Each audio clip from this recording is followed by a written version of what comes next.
जरूरी सूचना है आप सभी स्टूडेंट्स के लिए। स्टडी फॉर सिविल सर्विसेज का Android app Google play store में आ चुका है, उसको प्लीज तुरंत इंस्टॉल कर लीजिए। और अगर आप स्टडी फॉर सिविल सर्विसेज के सिर्फ ऐप से कोई भी कोर्स, कोई भी पीडीएफ परचेस करते हैं तो उसमें अप्लाई कूपन, अगर आप ज्ञान सर जो है आप उसमें अप्लाई करते हैं, ये कूपन कोड है, तो उसमें 20% फीस तुरंत माफ हो जाएगी। मतलब 20% डिस्काउंट तुरंत उसमें लग जाएगा। ज्ञान सर लिखना है, नॉर्मली ज्ञान सर, स्मॉल लेटर में है सब कुछ, कोई स्पेस नहीं, कोई कॉलम नहीं, सिर्फ ज्ञान सर, GYANSIR। इस तरह से अगर कूपन कोड लगाते हैं आप ऐप में बाई करने से पहले, जो अप्लाई कूपन वाले में आता है, तो 20% का डिस्काउंट तुरंत मिलेगा। वीडियो देखिए। नमस्कार दोस्तों, स्वागत है आपका यूपीपीएससी बेस्ट ऑनलाइन कोचिंग के इस यूट्यूब चैनल पर।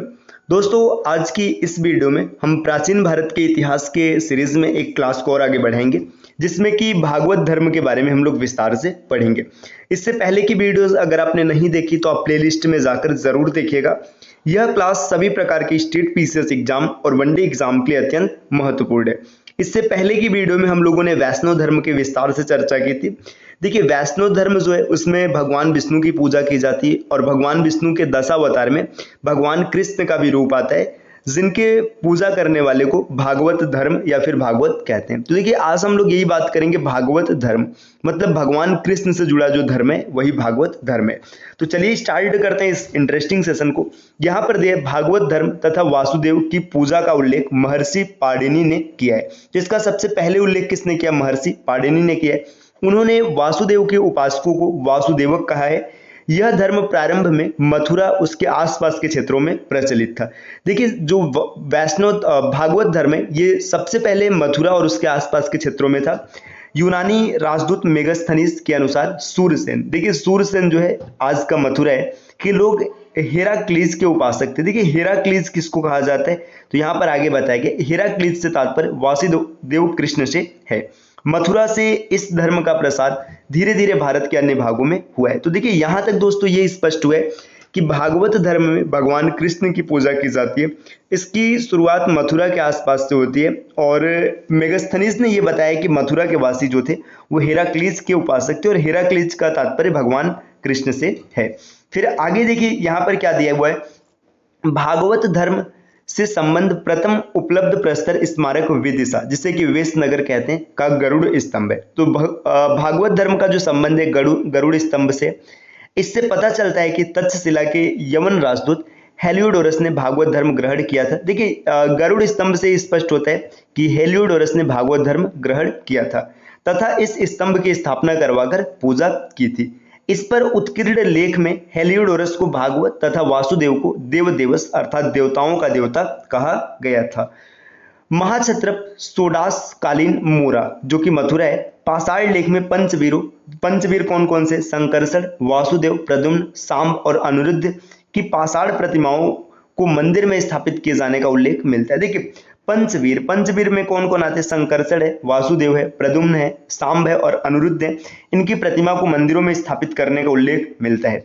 आगे दिए, कुषाण शासक हुविष्क तथा वासुदेव द्वारा विष्णु पूजा का पता चलता है। देखिए, विष्णु और कृष्ण एक दूसरे के स्वरूप हैं, तो यहाँ पर विष्णु या कृष्ण भी कहा जाएगा, दोनों एक ही है। गुप्त नरेश वैष्णव मत के अनुयायी थे तथा उन्होंने अपना राजधर्म बताया था। देखिए, जो गुप्त नरेश है वैष्णव है ना, ये गुप्त नरेश है, ये वैष्णव धर्म के अनुयायी थे और ये इंपॉर्टेंट इसलिए क्योंकि अधिकांश गुप्त शासक जो है ये परम भागवत की उपाधि धारण करते थे। मतलब नरेश को छोड़कर और जितने भी थे सभी भागवत धर्म से संबंधित थे। विष्णु का वाहन गरुड़ गुप्त शासकों का राज चिन्ह बना था। तो यहाँ से ये पॉइंट भी याद रखिएगा, गुप्त शासकों का राज चिन्ह क्या है? ये है गरुड़।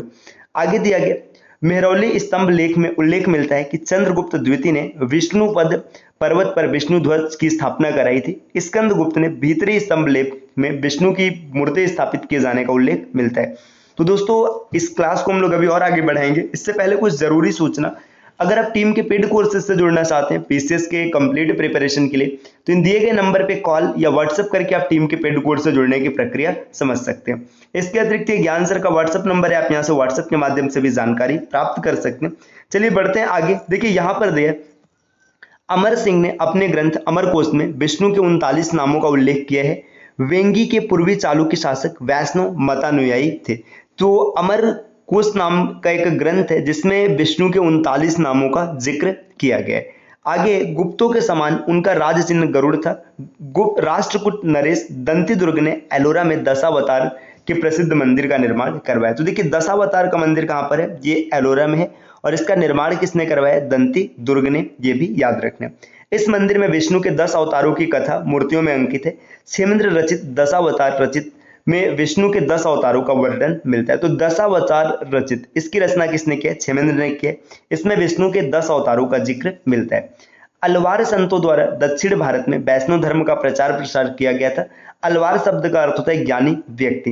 देखिए आपने पीछे पढ़ा था कि जो अलवार होते हैं ये वैष्णव धर्म के अनुयायी होते हैं और जो नयनार होते हैं ये शैव धर्म के अनुयायी होते हैं।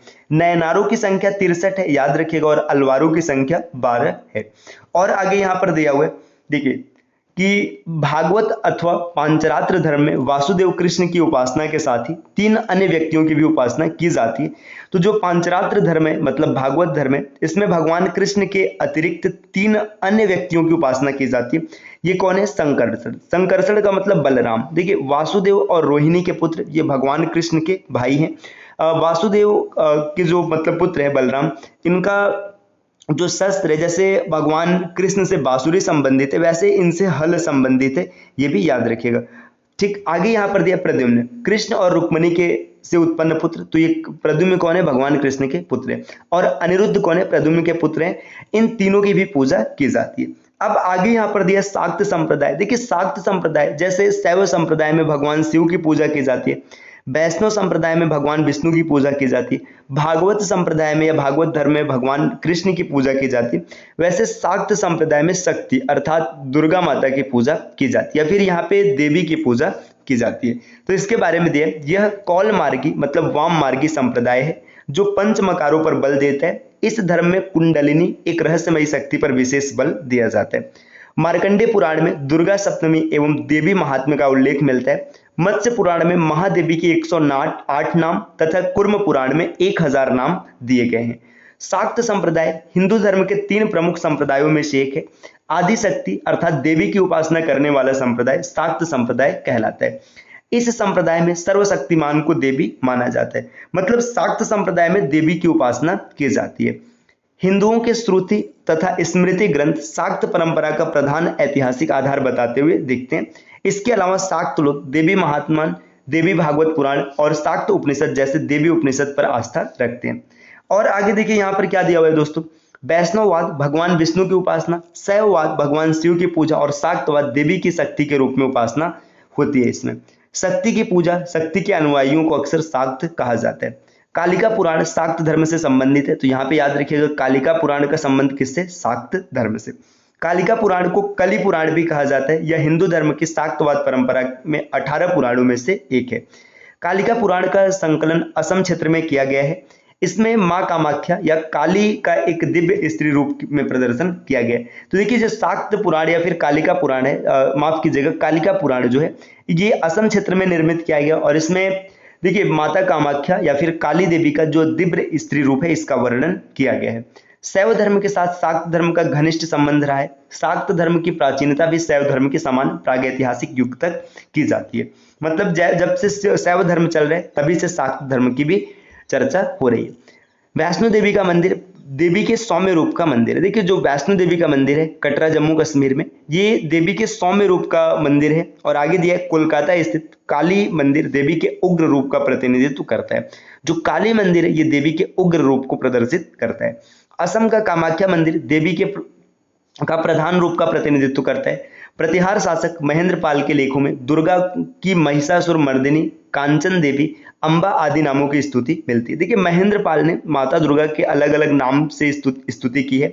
महिषासुर मर्दिनी, कांचन देवी, अंबा, ये सब नाम इन्होंने दिया है।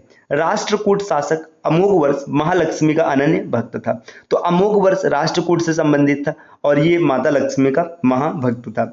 श्रीहर्ष ने अपने ग्रंथ नैषधीय चरित में सरस्वती मंत्र की महत्ता का प्रतिपादन किया है। संप्रति शाक्त उपासना के 3 प्रमुख केंद्र हैं, कश्मीर, कांची तथा असम स्थित कामाख्या, है ना। असम स्थित कामाख्या कौल मत का प्रसिद्ध केंद्र है। तो दोस्तों आज की इस वीडियो में हम लोगों ने भागवत धर्म और शाक्त धर्म के बारे में विस्तार से चर्चा किया है। आगे हम लोग बढ़ेंगे। यहाँ पर देखिए महाजनपद युग है, तो इसकी शुरुआत हम लोग अगले वीडियो से करेंगे। वीडियो काफ़ी लंबी हो जाएगी, क्योंकि महाजनपद युग को अगर स्टार्ट करेंगे तो आप देख सकते काफ़ी ज़्यादा हो जाएगा। तो इसको हम लोग अगले क्लास में देखेंगे, अगले क्लास में महाजनपद युग पूरा खत्म हो जाएगा। तो मिलते हैं दोस्तों आपसे अगले वीडियो में कुछ नए इन्फॉर्मेशन के साथ, तब तक के लिए नमस्कार।